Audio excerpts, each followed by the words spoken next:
The Belgian Grand Prix was a fantastic strategic battle between the sport's four big-hitting teams.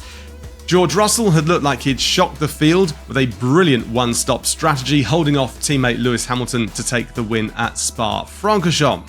Or so we thought. An hour later, and after a couple of trips to the FIA scrutineering scales, the British driver was disqualified after it was found that his car was 1.5 kilos underweight.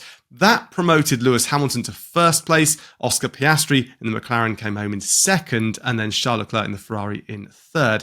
And Alex Kalinauckas and Ronald Vording are here once again to break down everything that we saw.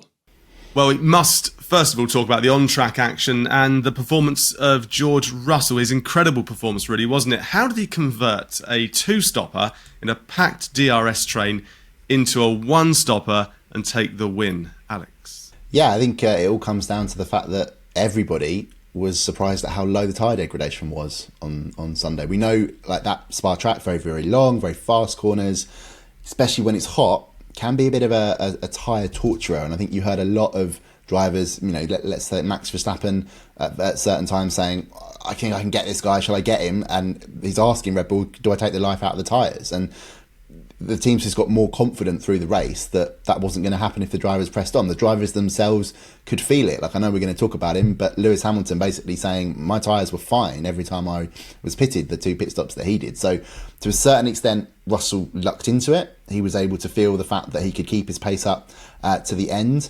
The teams had the data from the tyres coming off the cars at the pit stops and seeing how much rubber was left. But I thought it was really interesting what Daniel Ricciardo said afterwards, because everyone was like, Ricciardo, you're starting on the soft tyre. That's not going to work out. That's what is RB doing here a week on from the mad strategy he had in Hungary as well.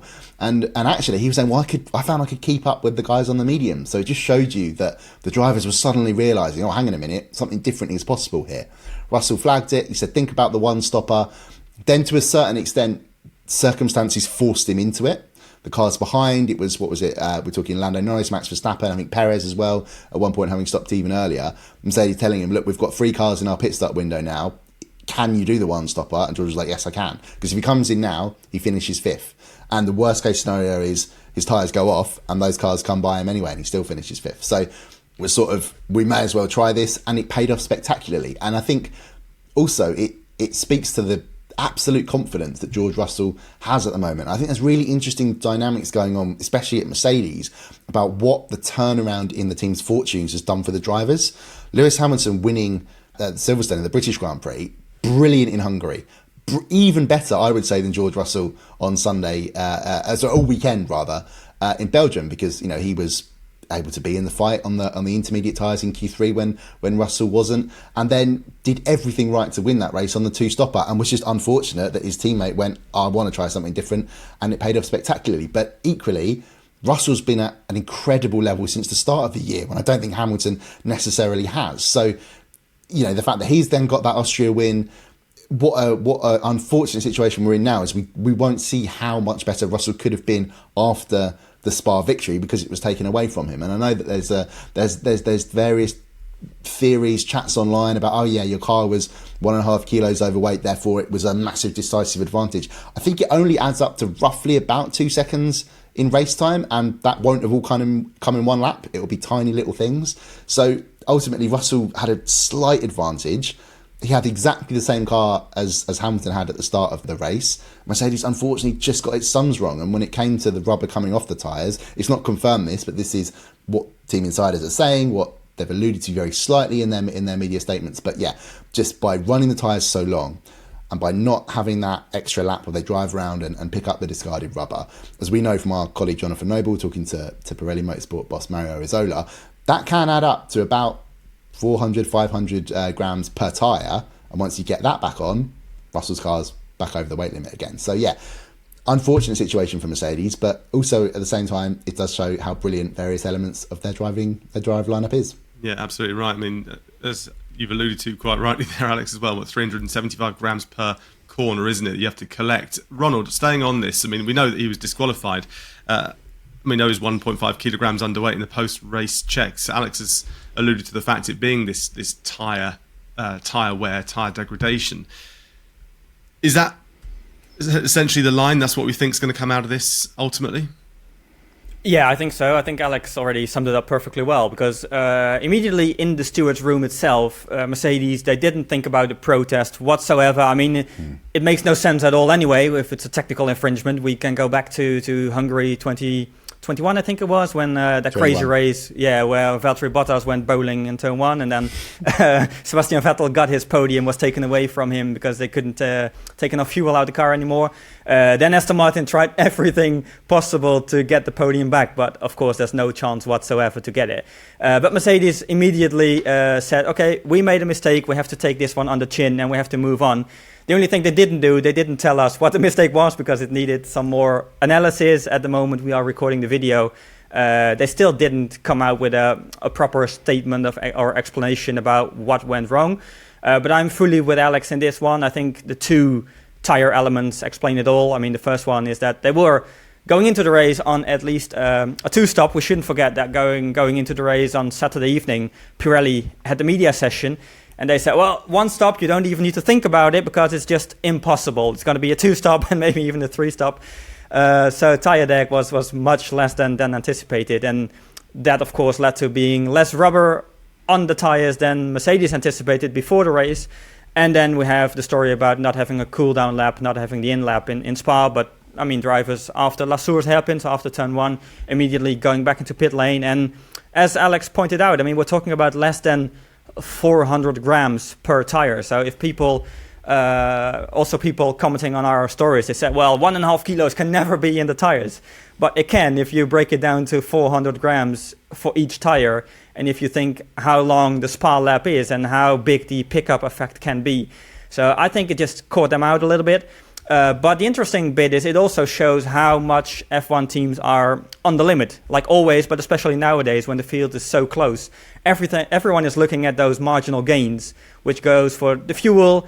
Some drivers even being told to lift and coast a bit more because it was marginally on fuel.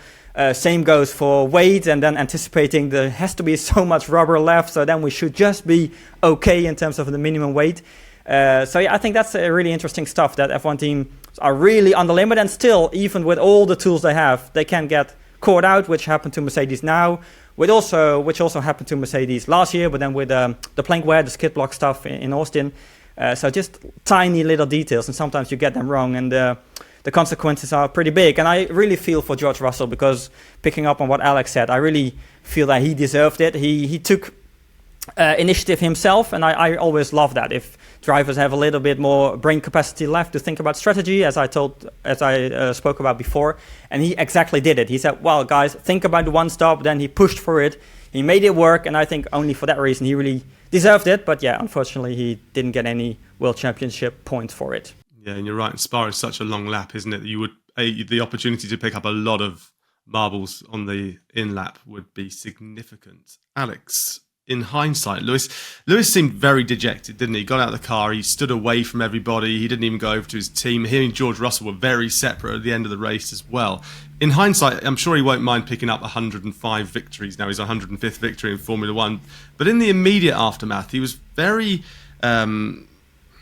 unhappy, moaning about the strategy and the fact that he had some life left in his tyres. Was he right to complain, do you think, post-race? Well, I think that just shows what a competitive animal Lewis Hamilton is, and we saw after Silverstone just how much not winning had meant to him. He revealed it. Really had a big impact on his mental health. Thinking, am I good enough? Am I going to ever get back to level as I was? And as I said, I think by getting that Silverstone victory, it has provoked him back to that brilliant level, or certainly to whatever he's now capable of. So it's unfortunate for Lewis. He did everything right in that race. Just unfortunately, this is how it can work out in motor racing. Like, it is eerily similar to what McLaren did in Hungary, right? McLaren actually was right to do what it did by pitting Lando Norris first and then Oscar Piastri. They preserved their 1-2. What their mistake was not telling their drivers exactly what they were going to do, letting it all play out over the team media and it becoming an optics issue. And, hang on a minute, what's going on? Like, the mistake was secondary. The actual strategic decision was right. And Mercedes, it's the same. Charles Leclerc had pitted because of, I think it was Perez behind. The undercut factor was massive at Spa. We saw George Russell getting ahead of Oscar Piastri after the first stops, and Piastri coming back, and Russell wasn't exactly, guaranteed to get by Piastri on track. He didn't look particularly quicker behind. So there was a risk in what Mercedes did. Now, you could say, oh, well, Lewis would have won anyway on the one stopper. And yeah, but he didn't know that. It didn't know exactly, it thought that there was a risk that Russell would tumble from first to fifth.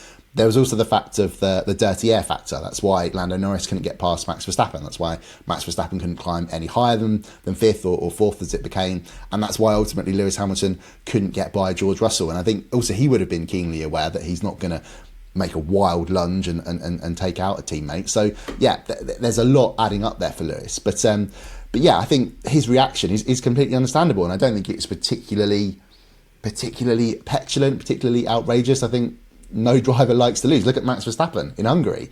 Hated losing, hated not being in the situation that he was a year ago. And he, I think, handled it rather more disgracefully than Lewis Hamilton did in terms of his comments to the media. But that's just what they do. They're not going to accept losing. But just one thing I just wanted to sort of throw back to in terms of the Russell situation. Ronald, I remember you and I were on the grid in Hungary, and I don't know if you noticed, but I was at various points, because of the races that had already taken place that day, the F2 race, the Porsche races, things like that, there's massive tyre chunks, marble chunks already there. It was so hot in Hungary. They're really sticking to your shoes. But they're substantial pieces of mass. Like, this does add up. And also there's a bit of chatter about, was Russell just didn't have enough fuel in his car? He had more than enough fuel in his car. 2.8 litres taken out of it. They only need to provide a 1 litre fuel sample. But again, Ronald hit the point here with Mercedes. This is now 2 examples of it getting its sums wrong with the plank wear in Austin, and obviously that was Lewis Hamilton that suffered there. So something Mercedes might just need to take a little look at, and it's just odd that these situations are happening, because again, the suggestion that Russell's car was massively illegal. Other cars went into this race expecting to do a 2-stopper, converted to a 1-stopper, and were not found to be underweight. Now, we know the FIA doesn't actually necessarily check all of the cars in exactly the same way, so we can't be completely certain that this issue, because this is what happened with the blank checks in Austin, right? They didn't go around and check every car, so there might have been more illegal cars. So it's not right to just zero in on Russell, but from the information we have right now, it was possible to do the 1-stopper and still be in conformity with the rules. Hindsight's a wonderful thing. I mean, how many times would we have different world champions if you could race purely with hindsight? Oscar Piastri, he had a pretty decent race, and he was really with the 2 Mercedes going into that final stint when he overshot the pit box, which cost him at least 2 seconds, and he finished with 1.175 or something like that off the back of Hamilton. So to both of you, I'll start with you, Ronald. Was this another missed opportunity for McLaren? Well, it was a missed opportunity, but I think we'll talk about that in a minute, because I find more a missed opportunity with Lando Norris compared to Max Verstappen, because I feel that after the race, team boss Andrea Stella was a bit harsh on Oscar Piastri. He called it a costly mistake, a costly moment. And yes, maybe it was, but I feel he wouldn't have won without that mistake anyway, because he still needed to do the overtaking on track. And that's the main point. Dirty air was such a huge factor again. I think the FIA slightly got it wrong by making the DRS zone on Camel Straight 75 meters shorter than it was last year. I think they based themselves on last year, and they thought, okay, we need to shorten it to avoid all the simple DRS passes. But the cars we have this year are different than the ones we had last year, and the ones we have this year are much more difficult to follow each other. So therefore, I think we should have stuck with the DRS zone that we had last year. So I think that's a mistake, and therefore I feel that even though he had a phenomenal, because we should talk about it, he had a phenomenal overtake on Charles Leclerc around the outside, really cool move. But I feel overtaking 2 Mercedes cars on track, even if that 2 seconds mistake maybe would have given him 1 or 2 more laps to do it, I think still would not have been possible if you look at Lewis Hamilton and the huge tyre advantage he had over George Russell. And even he was stuck. And let's be honest, throughout the field we didn't see many overtakes at all. Max was stuck, Lando was stuck behind him, even with a skinnier rear wing. So I think it would have been the same situation with Oscar, and I feel that people are a bit harsh on him after the race, because I feel after Hungary, again in Belgium, he did a great weekend, a great race, a really good race pace, nice move on Leclerc. So I just want to praise him instead of being too harsh on him. Yeah, I definitely want to praise Oscar Piastri, because I think he's he's not getting enough credit at the moment. You know, that Hungary drive was brilliant. Last stint, not so good, fine, but there were mitigating circumstances in terms of how much he pushed the tyres early on. But at the same time, and Ronald will know this very well, Andrea Stella and I have not seen eye to eye, not necessarily at all times in the last few weeks, especially after Silverstone. But anyway, I actually think he's right to criticise Piastri here, because it was quite a significant error in the pit box. And actually, Piastri himself alluded to this, and I went back and checked. He did a similar thing twice at Silverstone in both of his pit stops. It wasn't as spectacular and as really costly in terms of sliding long and almost wiping out the front track man as he did at Spa, but he was a little bit too long. So I think perhaps Stella is sort of thinking, we need to see progress on this. But what they have asked Piastri to do is be better at tyre management, we know he's rapid, but mainly that was his big difference to Lando Norris last year. And Stella is absolutely delighted, and you can see it, the steps that Piastri has made. That said, Norris is still a step ahead on ultimate pace and also on tyre management, and that's the critical difference for them at the moment. But obviously Norris has got a lot more experience. So Oscar Piastri, honestly, I think we're looking at a superstar in the making. The attitude he has on the radio, the sort of the cool detachment, the sort of the dead eye focus. Honestly, I think we're going to see something spectacular from Piastri. But there's one thing very quickly, Ronald, the DRS zone change. I actually thought the FIA got it spot on. I think if it had been no passes completely and it was a really dull race, that would have been a mistake. But actually, you had overtakes for the lead, you had faster cars getting by, slower cars just about, and you had this real surprise winner at the end. So, yeah, maybe with F1 sort of lucked into it, but I think on the balance of everything, I think it was just about right with that change to the DRS zone. Well, yeah, in general, I mean, I agree we should just get rid of DRS altogether, but that's wishful thinking at the moment. One thing that came to my mind when we're talking about Piastri and could he have won the race, yes or no, I think what it would have done, if he would not have made the mistake, it would have made it really interesting at the Mercedes pit wall. Because then he could have put the pressure on the Mercedes guys earlier, and what would they have done? Would they have Lewis go past and create the gap, because obviously he had the tyre advantage? Would they still let them race and free to go? So I think that would have been the main question. It would have been not so much a question for Oscar, but it would have been a question to the Mercedes pit wall. And I would have loved to see how that was playing out, because I think a lot of people anticipated some kind of team order already when Lewis was catching him. Huge praise for Mercedes that they didn't do it, because that's not the way you want to win a race, and that's not what we want to see as fans. We want to see them race. So hats off to them that they did, but I really would have liked to see it, what happened if Oscar would have been on the tail of Lewis Hamilton already 2 or 3 laps earlier. And would Russell have obeyed the order? I mean, we're only one race on from Lando Norris just going, hang on a minute, I'm in this position, very different circumstances, but that's exactly the reason why. Russell would have gone, hang on a minute, I made this happen, why should I give it up? So yeah, Mercedes sort of, good that they didn't do it, and it ultimately saved from any of that big headache that McLaren had after Hungary. Those of you who've watched these videos or listened to this podcast in the past will know that every time I mention McLaren, I have to say that they're just up the road from me. I always have to put that into context. But these two drivers, and the team in particular, are looking pretty strong. And this rivalry between the drivers is hotting up. Piastri seems to be cool, calm and collected in the main, apart from these little errors like the pit box one that have significant impact. But when you look at the other driver in the garage, Lando Norris, it seems to be another relatively poor race for Lando. What went wrong there, Ronald? I think 2 elements, basically, that the first one led to the second one. And the first one is a bit of a pattern, the start and the first lap. That Lando even admitted it himself, that he's struggling with the starts a little bit recently.